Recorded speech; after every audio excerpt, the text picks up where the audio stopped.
مومنین کی نشانیاں شروع کی.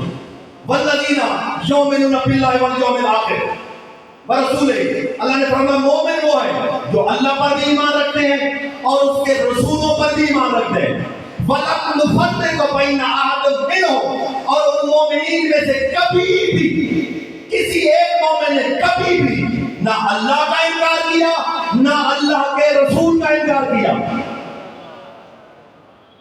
اولئک سوف یؤتیہم وأجورہم وکان اللہ علیٰ کبیرا. اللہ فرماتے ہیں میری جنت ان کے لیے، میری نعمتیں ان کے لیے، میرے باغات ان کے لیے، میری بخشش ان کے لیے، میری رحمت ان کے لیے. اللہ نے فرمایا جعفر آدمی اگر ان کا عقیدہ ہی صحیح ہو عقیدے پر ہی جنتیں دوں گا. کیا مقصد کہ بھائی اللہ اور رسولوں کے درمیان فرق کرتے ہیں. تفسیروں کا میں شامل. آیت میں اللہ کہنا یہ چاہتا ہے حکم رسول حکم خدا ہے، اطاعت رسول اطاعت خدا ہے، معصیت رسول معصیت خدا ہے، غضب رسول غضب خدا ہے، محبت رسول محبت خدا ہے. نہیں جا کر علماء سے پوچھو کیا مقصد ہے اس آیت کا. حکم رسول حکم خدا، حکم رسول حکم خدا، اطاعت رسول اطاعت خدا. اب آئیں یہ سمجھ لیا آپ نے جس آیت کو میں پڑھنا چاہتا ہوں وہ آیت پڑھنے جا رہا ہوں اور پھر نتیجہ دیتا ہوں اللہ کہنا کیا چاہتا ہے. آپ کو آیت کا نمبر بھی بتاتا ہوں، پارے کا نمبر بھی بتاتا ہوں، رکوع کا نمبر بھی بتاتا ہوں. پارہ نمبر 10 ہے، رکوع نمبر 12 ہے، آیت نمبر 95 ہے، سورت کا نام توبہ ہے. جا کر دیکھ رہا کل بالکل مجھے بتانا آیت کون سی ہے جو اللہ نے بیان کی. فرق کہاں ہے؟ اطاعت میں نہیں ہے، غضب میں نہیں ہے، حکم میں نہیں ہے، محبت میں نہیں ہے. جو حکم رسول کا وہی حکم خدا کا، جو اطاعت رسول کی وہی اطاعت خدا رسول خدا کی، جو غضب رسول کا وہی غضب اللہ کا. اب آیت پڑھو. پہلے آپ کو چھوٹا سا واقعہ سنو پھر آیت پڑھتا ہوں. واقعہ یہ ہے کہ جب جنگ موتا ہوئی، جنگ موتا رسول نے کچھ لوگوں کا نام لے کر کہا جنگ موتا پہ چلے، فلاں فلاں فلاں تم سارے جنگ موتا پہ چلو.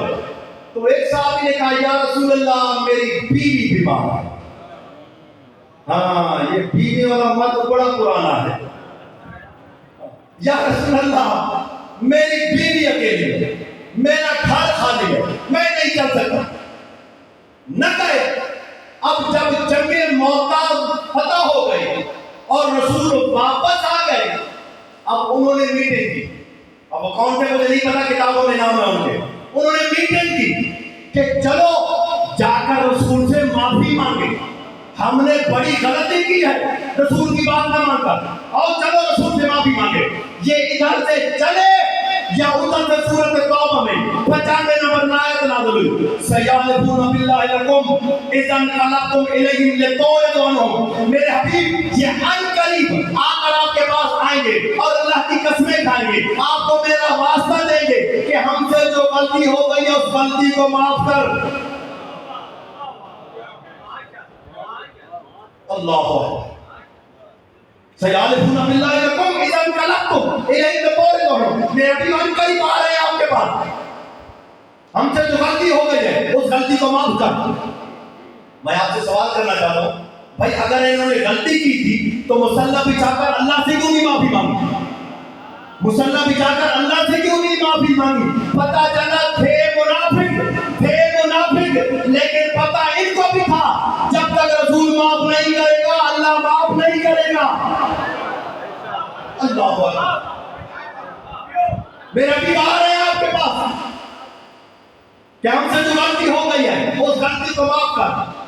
اب حق تو یہ تھا رسول کا. رسول ان کو کہتے چلے جاؤ میں غیر اللہ کا، اللہ سے جا کر معافی مانگو. میں غیر اللہ سے جا کر معافی مانگو. لیکن اللہ نے اپنے رسول کو ایک اصول دیا قانون میں، قرآن میں، کہا کہ میرے حبیب جب کہ آپ کے پاس آئے نا اور آپ سے آ کر معافی مانگے آپ نے کیا کرنا ہے؟ فَأَعْرِضُ عَنْهُمْ. آپ اپنے چہرے کو ان سے پھیر لینا ہے. آپ اپنے چہرے کو ان سے پھیر لینا. کیوں؟ انہم رجس، یہ نجس ہے. یہ نجس ہے، انہم رجس، یہ نجس ہے۔ اور اگر آیت یہاں تک ختم ہو جاتی نا، پھر آج کے مسلمان کہتے ہیں بھائی اس وقت اللہ ناراض تھا، بعد میں راضی ہوگا۔ جیسے آج کہتے ہیں قیامت کے دن اگر فلاں نے فلاں کو معاف کر دیا تم کیا کر لو گے؟ بھائی ابھی تو راضی نہیں نا، ابھی تو راضی نہیں نا، لیکن آیت میں اللہ نے فیصلہ کر دیا میرے ابھی باپ اپنے ان کے چہرے کو پھینک دیجئے، انہم رجس، یہ نجس ہے، وماواہم جہنم جزاء بما کانوا یکسبون، اور انہوں نے جو غلطی کی ہے اس غلطی کی وجہ سے ان کا ٹھکانہ جہنم ہے۔ اللہ اکبر، اللہ اکبر، غلطی کی وجہ سے ان کا ٹھکانہ جہنم ہے۔ اب مجھے کیا ڈھونڈنے کی ضرورت ہے؟ مجھے کیا پڑی کہ میں تحقیق کروں؟ میں نے ایک بات دیکھ لی ہے، رسول کس پر راضی ہے، کس پر راضی نہیں۔ دوسرے معنوں میں بطول کس پر راضی ہے، کس پر راضی نہیں۔ کیونکہ جس سے رسول، جس سے معصوم یا معصومہ منہ پھیر دے وہ کافر بھی ہے، وہ نجس بھی ہے، وہ جہنم بھی ہے۔ اب مجھے کیا پتا رسول نے کس سے منہ موڑا، بطول نے کس سے منہ موڑا؟ اللہ۔ بس ہماری ان مجالس میں آنے کا مقصد بھی یہی ہوتا ہے کہ ہم اس میں بطول کو راضی کرنے کے لیے ہم آتے ہی اس لیے ہیں کہ ہم سے رسول راضی ہو جائے، ہم سے بطول راضی ہو جائے۔ اور خدا کی قسم دوستو، اگر بطول راضی ہو گئی اللہ کو راضی ہونا پڑے گا۔ یہ میں نے ایسے بات نہیں کہی، میرے جملے کے پیچھے 100 حدیثیں ہیں۔ اللہ کو راضی ہونا پڑے گا کیونکہ اللہ نے اپنی رضا کو مشروط کر دیا ہے علی اور بطول کی رضا کے ساتھ کہ جن پر یہ راضی۔ بس بہت لمبا پڑے گا، بس تھکنا نہیں، تو جملے روزانہ یہی کہتا ہوں، یہ 4 ٹوٹے پھوٹے جو جملے ہوتے ہیں فضائل کے، یہ تمہارے لیے جو فضائل کے مسائل کے 2 جملے ہیں، وہ اس بیوی کے لیے جو شام سے چل کر آتی ہے، شام سے چل کر آئی ہوئی ہے، اور آج 4تھا دن ہے، وہ مسلسل یہاں موجود ہے، تمہاری عزاداری کو بھی دیکھ رہی ہے، تمہارے خلوص کو بھی دیکھ رہی ہے، تمہاری محبتوں کو دیکھ رہی ہے، اور یقیناً انشاءاللہ مجھے یقین ہے کہ بیوی ہمیں یہاں سے دعائیں دے کر جاتی ہوگی، کیونکہ اسے تو رونے دیا نہیں گیا، بس تمہیں روتا ہوا دیکھ کر بیوی کو تسلی ہو جاتی ہوگی کہ میں نہیں رو سکی، میرے بھائی پر، میرے بھائی کے عزادار جو رو اجر کل اللہ۔ مولا جلائے کہتے ہیں، تاریخیں بتاتی ہیں کہ سیدہ کائنات جناب فضہ روایت کرتی ہیں کہ سیدہ کائنات کو میں نے دیکھا وضو کر رہی تھی، چہرے پہ پانی گرا، بس ایک چیخ نکلی، خرہ مغشیہ، بی بے ہوش ہو کر زمین پر گر پڑی۔ میں نے بہت کوشش کی اٹھانے کی، ہوش میں لانے کی، لیکن بیوی نہیں اٹھی۔ میں دوڑی اللہ کے رسول کے پاس گئی، میں نے کہا یا رسول اللہ جلدی آئیے، اپنی بیٹی کی خبر لیجیے۔ رسول آئے، جھولی میں سر رکھا، اپنی عباس سے سید نے اپنی بیٹی کے چہرے پر پکھا جھلا، سیدہ کی آنکھ کھلی، سید رسول رو کر فرماتے ہیں ما یبکی کا یا قرۃ عینی، اے اپنے بابا کی آنکھوں کی ٹھنڈک کیوں رو رہی ہو؟ کہا بابا مجھے سمجھ نہیں آ رہی، آنے کے لیے تو حسن بھی دنیا میں آیا، لیکن جب سے یہ دوسری امانت مجھے ودیعت ہوئی ہے، یہ قدم قدم پر مجھے آنسو رلاتا ہے۔ آج میں وضو کر رہی تھی ظہر کی نماز کے لیے، میں نے ہاتھوں پہ پانی ڈالا، اس بچے کی آواز آئی یا اماں انا عطشان، اماں میں تیرا پیاسا بیٹا ہوں۔ بابا میں ماں ہوں کیسے برداشت کر سکتی تھی، لیکن بابا میں نے صبر اور ضبط کا دامن نہیں چھوڑا، میں نے وضو کو جاری رکھا، بابا میں نے چہرے پہ پانی ڈالا، اس بچے کی آواز ہے آنا اوریانن، اماں میں تیرا بے کفن بیٹا۔ اللہ اکبر، ہاں روتے رہو، اجر من اللہ، مولا تمہیں آنسوں کا اجر عطا فرمائے۔ اماں میں تیرا بے کفن بیٹا ہوں، بابا مجھے بتا میں کیا کروں، لیکن پھر بھی میں نے پانی نہیں چھوڑا، وضو نہیں چھوڑا میں نے، بابا میں نے بازوؤں پہ پانی ڈالا، اس بچے کی ایک ایسی آواز آئی کہ میرے جگر پھٹ گیا، اس بچے کی آواز آئی یا اماں آنا سہکانن، اماں میں تیرا وہ بیٹا ہوں کہ جو 3 دن کا بھوکا پیاسا ہوگا، جس کے لاشے پر گھوڑے دوڑائے جائیں گے، لاشے پر گھوڑے دوڑائے جائیں گے۔ بابا میں کیا کرتی، میں بے ہوش ہو گئی۔ جناب سیدہ کو اس وقت رسول نے کچھ نہیں کہا، نہ کچھ بتایا، بظاہر دنیا میں حسین تشریف لے آئے، سیدہ کی گود میں تھے، یا جناب ام ایمن کو سیدہ نے کہا جاؤ میرے نانا کو بلاؤ، پاپا کو بلاؤ۔ رسول آئے، رسول نے حسین کو ہاتھوں پہ لیا، آنکھوں کے بوسے لیے، ابروؤں کے بوسے لیے، پیشانی کے بوسے لیے، کانوں کے بوسے لیے، رخساروں کے بوسے لیے، گلے کے بوسے لیے، بازوؤں کے بوسے لیے، انگلیوں کے بوسے لیے، سینے کے بوسے لیے، شکم میں بوسے لیے۔ سیدہ رو کر کہتی ہے بابا یہ کیا کر رہے ہو؟ سید رو کر فرماتے ہیں او قبلو آن الصوت، میں وہ جگہ چوم رہا ہوں جہاں میرے بیٹے کو پتھر لگے گے۔ آجر من اللہ، بابا کیا مقصد، ذرا تفصیل سے بتاؤ۔ جناب رسول فرماتے ہیں جاؤ میرے حسین کو بلاؤ، علی کو بلاؤ، علی آ گئے، حسن کو بلاؤ، حسن آ گئے۔ جناب سیدہ نے رو کر کہا بابا ذرا بتائیے کیا میرا بیٹا آپ کو اچھا نہیں لگا؟ سید رسول رو کر فرماتے ہیں بیٹے اچھا نہ لگتا تو روتا کیوں؟ اپنے بھائی علی کو کہا بھائی علی ذرا آپ اپنے بیٹے کے بارے میں بتائیے۔ کہا یا رسول اللہ میں کیا کروں، میں کیا کچھ بتاؤں، یہ آپ کے امت کی شفاعت کا ضامن بن کر آیا ہے دنیا میں۔ لیکن رسول فرماتے ہیں سیدہ پوچھتے کہ بابا آپ روئے کیوں تھے، ذرا تفصیل بتائیں۔ جناب سیدہ کو رو کر فرماتے رسول بیٹے بطول علی حسن یہ تمہارا بیٹا، تمہارا بھائی، میرا نواسا 3 دن کا بھوکا پیاسا کربلا کے میدان میں شہید ہو جائے۔